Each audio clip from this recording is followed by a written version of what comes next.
Hello, everyone, and welcome into another episode of the Big Blue News Podcast. I'm your host, obviously, Chris Beasmore. Got my co-host, Nolan Fleming, with me. How are you doing, man?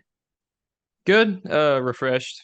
4-day weekend. It was pretty 4-day weekend, 3-day weekend, 4-day week. Pretty good. Yeah, So I think like most people in America, pretty short week. yeah, I hear you. That just felt like it wasn't in. So Yeah, I hear you. As for me, usually we would have probably had more podcasts this week because of the whole Zvonimir Ivisic situation, also recapping the Ball State game. But sadly, this week I got COVID for the first time. I officially tested positive for the first time since the pandemic ever started, since COVID ever started. But now I'm back to being fully healthy. I'm actually happy to be recording a podcast with Nolan today. yeah, me too. I'm glad you're well. I'm glad that didn't go poorly or anything like that. Glad you got your health. Yeah, I'm glad to being back to 100%. I still have a little cough, but obviously back to 100%. But today we're going to mainly focus on the Zvonimir Ivisic situation. Also, we'll talk a little bit about UK EKU coming up and maybe recap a little bit of the UK Ball State game from this past Saturday if we have time for that, of course. Oh But yeah, we always have time for that. Oh yeah, but let's get into it. The whole situation with Ivisic, everybody is going crazy right now. The BBN is going crazy right now. Everybody's saying hashtag free Big Z. I'm doing it as well, and just Oh yeah. it's a crazy situation right now because everybody thought he would be on campus by now, but right now he isn't, and we're like, what the heck is going on with the mentions right now to get him onto campus, officially? And that is weird to me too, because I know me and you had both heard that he was going to be on campus as soon as possible. Like right when he committed, I know I had heard Yeah. that he would be on campus uh, quickly, that they were going to be quick to get him on. And I think, whenever he wasn't on campus quickly, it was a problem. I know me and you followed the Ivisic recruitment and all that really closely when that happened. But it's something that needs to be sorted out. Mhm. It's something that I'm sure Calipari is very, very frustrated about. Yeah. I don't know John Calipari. I've never spoken to the man, but I just he probably is pretty mad about it. Mhm. Uh, and I think they need to get it sorted out. If I just think it's this, if the kid has met every requirement by the United States of America, in my opinion, then he should be good to go. Yeah. If I don't understand why there has to be an added thing there. I Mhm. mean, I'm not an admissions person in a college. I don't know how it goes, but it does feel weird. Yeah, and from what I've been reading the whole time with the Ivisic is he did pass a English test, and then obviously UK was like, we don't accept that test, you need to take another one. So he took another one, and then from what I've been reading is he passed all the parts except for the reading part, and he failed that part, and that is what the holdup is right now. You ain't got to read for basketball. You gotta read. You ain't got to read. All you got to know is you're an X. You got a line that shows where you go in a play, and that's about it. Yeah, but I don't Long as know. you read that, we're good. Yeah, yeah, as long as he can read basketball plays, that's the main thing. But yeah, I feel bad right now for Ivisic because I feel like at any other school, he would already be enrolled there. He would already be on campus right now. But I right, agree. the main problem right now is just UK admissions allowing him onto campus because right now he doesn't even have a student visa because he hasn't been UK won't let accepted him. by UK. That's there's so much I could say. I go to UK. I'm trying to watch it a little bit, but thank you for letting me come here, UK. But we're not Ivy League. I guess is what I'm saying. We're not an Ivy League school. Our admissions rate is like 94%. Mhm, My freshman class this year is actually the largest I think ever. mhm. There was so many freshmen here, and I'm going to get into this a little bit. There were so many freshmen at UK this year. They ran out of housing, literally. They didn't have anywhere to put anybody. So they created these triad things in the two-person dorms that are really cramped. I'm not in one, but still. Um, they literally ran out of housing because of how many people they accepted into the University of Kentucky this year. And I mean, I know, I, I don't know how to say it, but basketball makes a lot of money here, Yeah, is all I'm saying. I would have thought it'd been easier for him to get in than it is. yeah.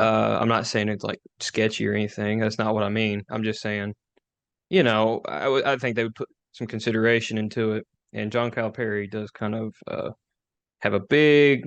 He has a lot of leeway with Eli Capilouto, I would assume, He does. judging from what we know. And I don't know. Like I said, they let so many people in, and they won't let him in. All of Yeah, a sudden, we're an Ivy League school when everybody's watching, is what it seems like. yeah, and it's just crazy because probably if he comes here, he's going to make the university so much money, with fans coming into attendance to obviously not directly watch him play, but obviously the team. Maybe we don't know how good he is. Oh yeah, watch him become like the next like Chris Porzingis, bro. Oh yeah, he'll all of a sudden because we said that he's going to end up being just the greatest thing to ever happen, and it won't be here either. He'll go Yeah, like and NC it'll be State or like something. Duke or something. Yeah, it'd be something really stupid. I mean, the only other school that was really recruiting him other than UK was Memphis at the time. Yeah, Penny Hardaway and Rick Stansbury. Yeah, but I'm just interested to see what will happen because I feel like from what Matt Jones was also saying, it sounds like Ivisic is also growing frustrated with this whole situation, and he could potentially, ask for its release of his national letter of intent and then elsewhere, which nobody wants, as a university, as a fan, because if recruits see that from a different, country or whatever, they're like, yeah, I'm not going to UK because they make it so difficult for Oh yeah, it'll kill him. It'll kill him. Yeah. We won't be able to get international recruits here anymore. I'm not even kidding. I don't think it'll happen anymore. Yeah. I mean, especially from places that are not Canada. Yeah, I mean UK they have gotten a lot of international players. I mean Jamal Murray, yeah, Jamal Murray's from Canada. Shai Gilgeous-Alexander from Canada, Ty Wynyard, who else? Isaac Humphries. Isaac Humphries from Australia. Jamal Murray helped to recruit Isaac Humphries. Yeah, and I know the difference there. Maybe you don't have to take an English exam or anything. Well, Enes Kanter too, Enes Kanter, technically. But another thing there is Canadians speak English for the most part. I know. I don't think Jamal Murray's not French Canadian, is he? He's just Canadian. I think he was English. He spoke English. But either way, I digress. I think but like we were just saying, trying to go to a European country, like get an Enes Kanter again, just won't happen. Yeah.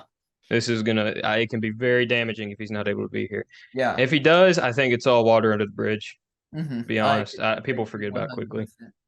Yeah, and all the other, coaches from different universities will definitely use that against Coach Cal. Oh yeah. If UK can't pull this off, they better be able to pull this off because you think John Shire is not watching this and salivating right now? You are crazy. Or Mark Few. Mark Few has all international players usually. Yeah, Mark Few is great at getting international players. Oh yeah, and I don't know. It's a messy situation. I'm interested to see what happens. The concerning part I know was that last week was the last day, or last Friday was the last day to add or drop a class. Yeah, that's Friday. Which means you can't go to class now, I guess. Unless maybe they'll make an exception, surely. But yeah, I don't know, man. It is it is a mess. It is a mess. That's the only way to put it. And I don't know if y'all have seen that video, but whenever he was being interviewed by the Pacers, he spoke very clear English whenever being interviewed with them. And then they also showed the clip of him scoring over Oscar Tshiebwe. During the scrimmage whenever they had that one-on-one. That's what I don't get either. Is I know I keep pointing that out. Like he does not. I know reading a language is different than speaking, and speaking a language is different than reading. But like personally, in my Spanish classes I took, I probably had a better time reading it than I did speaking it. Yeah, I hear. But man, I don't know. I don't know. That's the best way to put it about this whole scenario for everyone. I don't know. Yeah, and I don't know if this is true or not. Maybe I shouldn't get into it. I won't get into it because I don't know if that's confirmed or not. We'll talk about it off air. Yeah, we'll talk about it off air. Up there. I won't get into it because it's not confirmed or anything. So, but yeah, it'll be an interesting situation. But on a positive note, UK football, they won by 30 points against Ball State last week. Yeah. Some people were disappointed in the outcome. They were not at all. But obviously some people were because the offense, they only had 50 snaps last weekend. Devin Leary was a little rusty, but it was also his first game back from I got some thoughts about Leary. that I'll just go ahead and give. Sorry to interrupt, but Go ahead. you look very frustrated by that. But anyway, No, I'm I'm kidding. I'm kidding. I'm just trying to make everyone think that there's like something going on between us or something that listens on podcast or something. Yeah, there you go. But I thought Leary was shaky in the first half, but I thought actually the second half was pretty good. I thought he looked pretty good. He threw for like 100 yards or something in the second half. But he also, I mean, he went like he started 8 of 20 and he went 5 of 6 or whatever. I mean, like 5 of 6, I know it's low or whatever, but like that's efficient. hmm And he was making some good throws too. Yeah, I thought he was making some good throws. Obviously, a little first rusty. play of the game was great. The first play of the game to Dan Thank you. Key, that was a great play by him. The beautiful throw. Dan Key's a lot faster than he has been. You can tell he's worked on that a little bit or something. But Yeah, I think I took most of the positive out of the game. yeah, I but think we'll see more next week against Akron. nothing like the pass from Will Levis to Wandale Robinson on the very first play of the game. That was just insane. Yeah, that was a jet or a dart. I mean, but and he was yeah, but Yeah, it was still. I think the game was mostly positive. I'm very excited about the defense. The defense looked good after a pretty bad start. yeah. Uh, I'm interested to see how UK does. Obviously, Kenneth Horsey got injured last week, and hopefully he'll be fully healthy in a couple weeks. yeah, they said what 2 to 3 weeks. Mark Stoops said he would be healthy in a couple weeks on Yeah, his Monday presser. So I'm hoping come by week 4 or 5 he'll be finally back fully healthy and everything. right. Because UK, the main thing is they're missing a lot of the offensive wall. I mean, Ben Chrisman got injured, Nick hmm Hall got injured before the season started, so 2 players already out on the offensive line. Yeah, I And will note too. I think the offensive line was pretty solid last yeah, weekend. I I think think I think they had a very good game.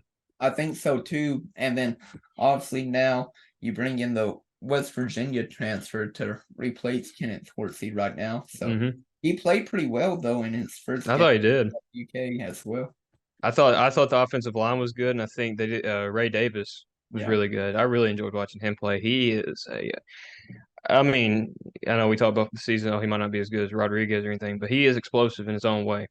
hmm He's Yeah. a really good player. He's really fun to watch. Yeah, Ray Davis was great this past week. I only watched the first half because I was at WKU. I went to Mhm. the football game there, but I watched the first half. I was a little disappointed in the offense. I'm not going to lie. The defense Yeah. started off a little shaky as well, but I was really upset with the defense after the first drive, and it took me a little time to get back around to them. I was that first drive by the defense was really bad. It was yeah. really bad. The one thing I remember sticking out in that first half to me was whenever we called a timeout on the defense, and then the very next play we get called for an offsides. I'm like, huh? I'm Yeah, like, you shouldn't. That shouldn't be an issue if you just coming out of timeout. I yeah, think. yeah. I don't know how that happens. Obviously, the defense definitely slowed down. The offense also slowed down a lot, and then Yeah. the UK was able to get into a groove, and And you they, also had the missed call on the scoop and score. By the way, that was awful. oh yeah, and that's what led to the injury for It Kenneth. was. I cannot believe that call. I Yeah. still can't. Now, had that been we won by 30, it doesn't matter. But it still took 4 points off the board. Had Yeah, that been a bigger game too, you'd be hearing a lot about it right now, especially if you lost. I yeah, think there'd be a lot of anger about it because it was a blatant scoop and score. And yeah. I think on those plays too, when quarterback's arm, whatever, I don't think it should be called dead for Yeah, the I most think part. so too. I thought the second fumble, obviously fumble recovery for a touchdown that didn't count. I thought that was more blatant of a fumble than the first one. I did too, the one they actually called. Yeah, And it was awful. It was awful, awful call. And it took, like I said, it took 4 points off the board and led to Horsey getting injured. yeah, Uh, you never know what could happen after. There were more consequences to it than I think a lot of people realize. yeah, yeah. You're not wrong about that. And then also not Kenneth Horsey, but whenever I tweeted out though that video of Mark Stoops being angry, and then everybody started to That uh was funny. Yeah, that guy, he was into it. like KSR on X, obviously KSR, retweeted my video, obviously. That was so cool whenever I saw that. I'm like, whoa, KSR just, retweeted my tweet. and everything. Yeah, That was a lot. we're getting there, but yeah, Yeah. it was funny. Mark Stoops, I love when he gets angry. It's so funny. Yeah. He just gets in his face, and you don't know what he's saying, but you know it's probably not stuff you can say on a podcast right now. Yeah, you're probably not wrong. Maybe we should like ask him, be like, whenever I go to the EKU game, be like, what did he say to the Reds? During the. You do need to ask that tomorrow at the presser. Oh yeah, I need to ask that at the presser tomorrow. Yeah, if y'all are definitely watching this on YouTube, comment down below some questions I should ask Mark Stoops tomorrow after the game. Or tweet him. Or tweet at me. Yeah, also do that. I'll be at the presser tomorrow after the game. So I'm excited about that. It'll be my first game as a media member tomorrow for the season. Last year I went to a few games being a media member. It was a lot of fun. Minus, losing. Yeah, we did do that a lot at home last year. Yeah, especially that Vandy game. That Vandy game was terrible. Yeah, we talk a lot about that game on this podcast. I just won't even get into it. Yeah. All the Vandy players, though, they circled around me after that game-winning touchdown, and I was like, "Please leave me alone. Please leave me alone." but yeah, no. One more thing before we talk about the UK EKU game, though. I also want to talk about Berryon Brown. Berryon Brown showed out again this past week. Another kickoff return for a touchdown. He's insane. Yeah. I think he had the number one speed, or tied for the number one speed. Second year in a row he did that in the opening week. Yeah. And it's just crazy how fast he is. Obviously he didn't have a lot of catches on the offensive side, but him able to impact the game on the special team side is great, and I love it because if you can get him to return a touchdown maybe once or twice, during the year again, it'll be great because UK, they can continue to be great from that and obviously get some points without being on the offense at all. Mm-hmm. And we have a solid kicker too. I think Alex Rayner was actually pretty good. Yeah, I tweeted at actually Isaac Punts the other day, and I said, "Are you sure this isn't you? Are you sure you're not on Kentucky right now as the kicker?" Yeah, I saw that. Yeah. I think he had a pretty good game. Maybe a little more power behind the leg, but he had one that was 46, 47 yards. I thought wasn't going to make it, but he made 3 or 4. Yeah, but I'm excited to see what UK can do this upcoming year. I think the defense will look fun. I think the offense was a little rusty in the first game. And one thing I want to bring up, though, about this EKU game, again, mentioning Berryon Brown, though, Walt Wells, EKU's head coach, he mentioned about kidnapping Berryon Brown as a joke. He's like, yeah, as soon as he gets off the team bus, we're going to kidnap him, make sure he's not playing out. Yeah. I love this. Yeah. I don't know really how to respond to that. But I think it's worth noting that this week when we do play EKU, obviously legendary, as you know, legendary EKU coach Roy Kidd was placed into hospice the other day, according to his family. So prayers to the Kidd family. Roy Kidd is a legendary football figure in this state, and hate to see it happen. Yeah, it does suck, and prayers out to his family and everything, and everybody who's impacted by this for sure. But yeah, he is definitely a legend in the state, and also in Division I AA football too. I mean, he's got an entire stadium named after him. If you need any more about anything else to really define what his legacy is, there you go. Yeah, and probably they'll have a moment before the game. I'm sure. So prayers to the Kidd family and anyone that close to him, players, all that stuff. Prayers for comfort to them. Yeah, hopefully he'll prevail through everything and make sure everything is okay and nothing bad will happen, and he'll be in good health in the near future as well. But yeah, just a little bit more though about EKU. We can talk about, they also have some former Kentucky football players who's on the coaching staff at EKU as well. They do. They had CJ Conrad, and then they also had Maxwell Smith, and then of course Walt Wells. He was a coach at UK, uh, Yeah. quality control coach, and so obviously two former Kentucky football players on the coaching staff, and then a former coaching staff member as the EKU head coach. So there's a lot of history right there. Yeah, quite a bit. Is this the first time we've played EKU with when Walt Wells was coach? I think it is. I think so I because don't remember who was the coach in 2017. That was, which the last two times we played them was way too close. yeah, So let's work on that this time. Let's please just beat them by a lot. yeah, I hope we can beat them by a lot because, like I said, I remember one of the games Dorian Baker had to I have the remember that. game touchdown. That was yeah, it was one of the first seasons, but one of the Stoops' early seasons. And then Steven Johnson, obviously, we were down the fourth quarter against them. Yeah, But but yeah, it'll be interesting to see what happens. for sure. I mean, EKU though got blown out against Cincinnati last weekend. I think it was what 66-7, something like that. Yeah, it was pretty bad. It was Murray got beat pretty bad last night too by Louisville. yeah, poor old Max Duffy. Feel bad for him. Yeah, that tweet did not age well. Oh, what did he tweet? I didn't even He see. says something like, "I've never punted in this stadium. I hope we'll keep that going this weekend or something." Or it did not work out at all. I think they punted every drive. Yeah, probably. I feel bad for poor old Max Duffy, but hey, at least he has a job. He's still in Kentucky, even though he's Future like, head coach of the University of Kentucky, right there, oh in my yeah, opinion. future head coach for sure. Definitely not like Brad White or Liam Cohen Oh or yeah. Who do you think would be the head coach if Stoops left today? Who would it be, or would it be Marrow? no. I do not want Merrill as the head coach. I You know. don't think it would be Vince? No, I don't think Vince Merrill would be a great head coach. I like his role currently, but I don't see him being a head coach ever. And I do not want Vince Merrill. I don't think he's cut up to be a head coach. I'm sorry if you're offended Oh by that. crap! Yeah, Yeah, we're dead. He'll never come on this yeah, show. yeah. He'll definitely not come. I think he would be great though as an offensive or I defense. disagree. I think Vince Marrow would actually be good. You think so? I think so. I think I think yeah, maybe.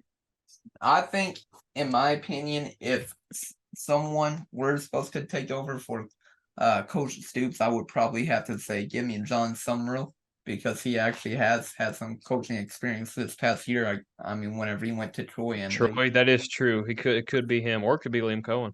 yeah, Liam Cohen as well. But I think Liam Cohen would actually be the front runner right now, or Brad White. He'd be one of them two. yeah, but I just don't think Vince Merrill would be a great head coach. I think it would be probably Brad White, Liam Cohen. My top three candidates would probably be Liam Cohen, Brad White, or I Johnson. just want to say Vince Marrow. I did not say this. It was Chris. I actually think you. It was me. I actually think it should be you. I think you're a great person. I really enjoyed talking with you over the years for sure, Vince Merrill. But yeah, in my opinion, I just don't see it happening. But obviously, that's my opinion. Hopefully, nobody will hate on me. No, they will. Oh, your Twitter's gonna blow up after this. Oh yeah. Hopefully, I won't clip this from my Twitter. So Or you can hopefully, just cut it out. You can always cut it out. no way. I'm keeping this in. Gotta keep it in. Hey, just don't come after me. Is all I ask. Yeah, Leave definitely, my family out of this. It literally didn't do anything. definitely come after me. I love you though, Vince Merrill. If you hear this or listen to this, and you're going to do great things, and hopefully, if you do become a head coach somewhere, you'll do great, no matter if it's here or somewhere else. Hey, almost lost him to Youngstown a few years ago to be a Yeah, head coach. But yeah, I think I would have thought it'd be Neil Brown until this West Virginia thing. That has not gone well at all. yeah. Neil Brown, yeah, he has I not. think I think if Cohen leaves, I think Neil Brown will be the next offensive coordinator here. You think so? He'll come back? I I think I he don't will. know, man. He did so well at Troy though, Neil Brown. He did, but I just think he's gonna have to step back a little bit. I don't know, He's man. not making it through the season, is what I think. I don't think he makes it through the year. I don't think he makes it through the year. And my morning meteorologist, who's a West Virginia fan, he's from WVU, and Probably he, not a big Neil Brown fan, huh? huh?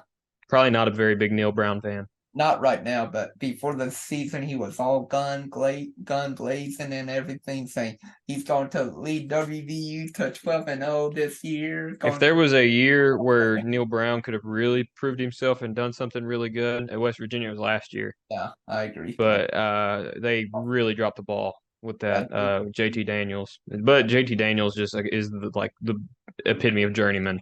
So Yeah, now he's at Rice. mm-hmm. But yeah, it'll be interesting to see what happens though. Against EKU, I don't think it'll be close. I think UK will actually finally blow out EKU this year, and I'll say UK will probably score in the 40s.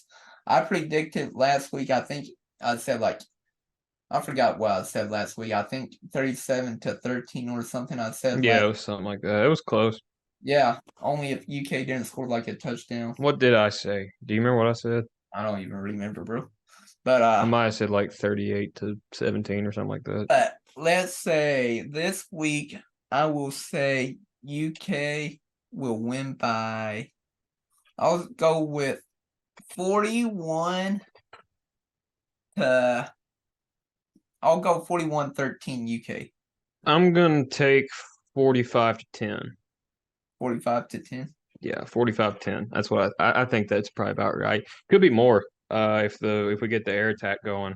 Yeah, I feel like I think this team could very easily pick apart that secondary if they wanted to. I think so too, and I know whenever UK finally plays against Vandy, I feel like they'll be able to also do that later on. I agree. Is that it? Are we done already? I don't know, man. I guess we can talk a little bit more about college football, NFL, come season Yeah, time. it was a good game last night. Yeah, there was a good game on last night with NFL for sure. Shout out Josh Pascal. By the way, Mike Tirico, shut up. That's Yeah, all I want to say. I put that on my Twitter. I Like, saw there's an three. asterisk next to this win. Shut up. The season ain't even hardly started. Be quiet. Yeah, I hear you. But I yeah, swear they love Kansas City. Kansas City is their golden boy right now yeah, because of the fact that they've won the 2 titles and Patrick Mahomes sells merch. I mean, I like Patrick Mahomes, and I personally don't have that much against the Chiefs. I kind of respect them, but yeah, just be quiet. yeah, Kadarius Toney, there's not an asterisk against it. The only person important really in that game to me on offense that was injured was Kelsey, and you brought Kadarius Toney in to be this new weapon of sorts, and he drops 4 passes or whatever it was, including one in the fourth quarter that he would have had a touchdown on had he caught it. yeah. Yeah, he definitely dropped a lot of passes for sure. Josh Pascal though stepped up, had that I nice loved that. It was nice awesome. tackle sack, for a loss, tackle for loss. He read that trick play like it was nothing. I cheered for that just as much as I would have if he was still at Kentucky and did that. It was Yeah, crazy. I felt it. I'm just so happy for that guy. I really am. yeah. After everything he did for the university and everything he went through here. I just think there's nobody more deserving of a moment like that than Josh Pascal. Yeah, and it's so early on in the season, and it felt like a playoff game right then and there. It really did. It felt very important. I think Detroit's for real. I think the Lions are going to be legit this year. Yeah, I think they'll easily make into the playoffs this Oh year. yeah, they'll walk right in. I mean, last year they came close, but sadly, This year though, I think they can win their division. yeah. And who knows how long Travis Kelsey will be out, and same with Chris Jones as Yeah, well. but however long they are out, there's always going to be an asterisk next to that win if you beat them. Yeah, Obviously. for sure. But yeah, Chris Jones obviously contract issues with the Chiefs, and then Travis Kelsey, please stay out as long as you can. I want my Bengals to get that number 1 seed in the Yeah, AFC so they can get that bye week. I want my Falcons just to win more than 3 games. I think they'll actually be okay. I think they're going to actually be pretty do good. It's they just still they'll go as far as Desmond Ritter takes them. do they still have Arthur Smith as their head coach? Oh yeah. So that actually makes me hopeful. I think he's a very good coach. I think he is too, from just having to cover him for a year. He seemed very Where'd you interesting. cover him at? So basically this is not a long story, but basically at my last station where I worked at in Bowling Green, WNKY is Bowling Green, but basically what happened was, and we're running out of time, so I'll tell this story real quick. So basically our station in Bowling Green, they also had to cover for stuff in South Georgia, because their news station, they were building a brand new one Mm-hmm. out there and everything. So they didn't have like a news anchor. They had reporters out there and everything. So basically, they would send over everything to us. So I was basically their like sports producer for their show and everything. Mhm. So I would have to listen to the Falcons, Georgia Bulldogs, and everything. And I really enjoyed just listening to Arthur Smith and him speaking because I thought he was a good head coach. Obviously, he hasn't shown it over the years, but I actually think he has because last year his first 2 years he's had a roster of a bunch of scrubs, and he still went like 7-10 and was competitive in the division. Like last year, they should have won it. They should have yeah, won the division. They're a BSP roughing the passer call away from winning the yeah. whole thing. But yeah, no, I like I said, I found it interesting though covering just Atlanta Falcons and Georgia Bulldogs just for a year whenever I was in Bowling Green for just Mhm. that 1 year. And obviously I don't know if South Georgia if they finally had their own news station finally because it's taking forever for them to build it, I know. Well, let's hope they got it up. But that's all I gotta say. Yeah. For them. The one more thing I want to bring up about Big Z and everything. I posted the video the other day, but whenever UK was playing against Cornell and This ain't no DeMar spelling bee. Yeah, DeMarcus Cousins said this isn't a spelling bee, and I said this is like a perfect situation right now with Big Z and how everything is pretty going. much. I think that is pretty clever there. Yeah. Um, Free Big Z. That's all we have to say. Free Big Z until I die. Hashtag free Big Z until it Hashtag Free Big Z. Hashtag Free Big Z. Hashtag Free Big Z. Hashtag Free Big Z. Hashtag Free Big Z. yeah, I All agree. right, that's all I gotta say. Stay sober, go Big Blue. Have a good catter day, whatever you want to call it. I think it's gonna be a fun game. Yeah, I think it'll be a fun game. I think UK will win, and hopefully Vince Merrill doesn't hear about this podcast He's episode. going to, and we're dead. Oh yeah, he's going to like hear about the other episodes, but not this one. Vince Merrill for head coach. If Yeah. quotations or not quotations, parentheses. If Mark Stoops retires, If Mark parentheses. retires or goes somewhere else. All right. Well, comment down below what y'all think the score will be for tomorrow's game. Can't We wait for my Alabama Crimson Tide to play Texas tomorrow night either. That's gonna be fun. oh, you think so? Yeah, I can't wait. That's gonna be important. Going to win that game, man. I hope we do. I hope we do. Yeah. We want Bama, as UK fans would say. We want Bama. You really don't. Jalen Milrow is really good now. Oh yeah. But all right. We appreciate y'all listening and watching this podcast on YouTube, Apple Podcast, Spotify, wherever y'all get it. We appreciate it and we thank you all for watching and we'll have more stuff to come hopefully this weekend. We're planning something special tomorrow. Hopefully it happens. It might not. We'll keep you all up to date about that. But thank you all again for watching. Peace.